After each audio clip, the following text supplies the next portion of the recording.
Okay, so you can see from that video that this disruption, right, of using email after work hours is creating this concern about the economic productivity, right? And in that, we might think about how it's that demand for economic productivity itself that really drives this desire for this need for a sense of convenience, right?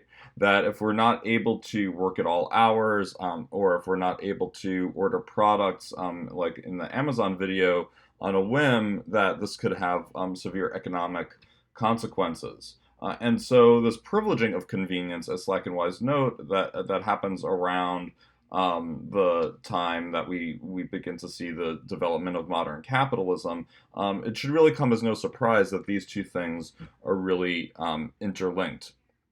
Um, of course, they point out that there are some inherent obstacles that we as humans seek to overcome through technologies. One of these is that technologies are said to allow us to transcend the limits of our bodies. So rather than meeting the needs of the body, and they talk about how this was considered the most important uh, most important demand in ancient Greek society, right? To meet the needs of the body. Now we seek to overcome the limits of the body, and technologies can help us in this way.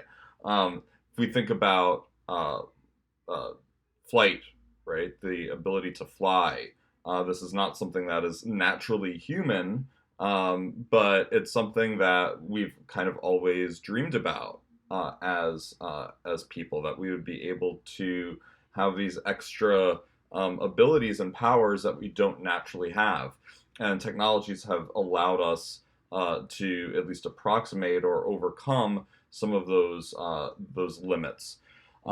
In reading the Slack and Wise chapter, I I thought about the ads for the Reebok Pump sneaker.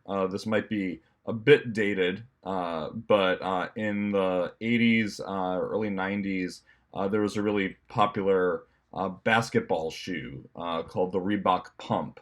And the idea was that if you pumped up the shoe, it had this little air pump with a kind of a button on the tongue of the shoe, that it would give you greater cushioning and improve your athletic abilities, and was supposed to allow you to be like a professional basketball player.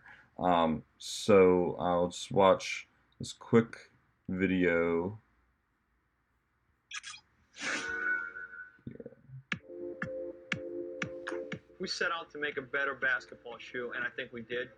But the truth is, we didn't set out to have this legacy. We didn't set out to have this conversation.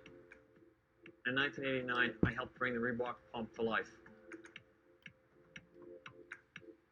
Not only was the game evolving, not only were the athletes getting bigger and stronger and performing at a much higher level, we were in a competition with our competitors to become the preeminent supplier of basketball shoes. Players were looking for whatever edge they could attain, much like they do today. What they always wanted was better fit and better support. Reebok already had really great basketball product, so we weren't sure what to do. We ended up looking outside of the athletic footwear industry, and we looked at what they were using in skiing. We looked at what they used for air splints. We looked at how they created a snug fit. We ended up settling on this really new and novel concept where we used an air bladder to customize the fit and support in Reebok shoes. To make the bladder work, it ended up bringing this one component to the price of what a normal shoe was. We weren't sure if the consumer would embrace a $170 shoe when it was nearly double the cost of most other shoes at that time. Switch to the greatest sports performance shoe in the world, the Reebok Pump. So what happened was, coming out of the gate, there was a fairly lackluster order. But where it really took off was a short while later, there was a rookie basketball player for the Boston Celtics. His name was D. Brown. D had been invited to the slam dunk competition.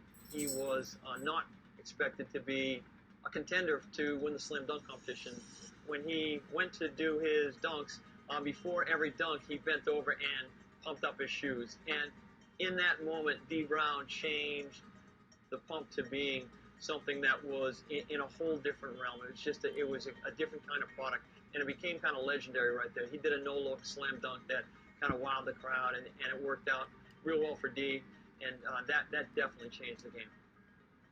We knew early on that we had something different, but we didn't set out with this notion of being able to be talking about it 25 years later.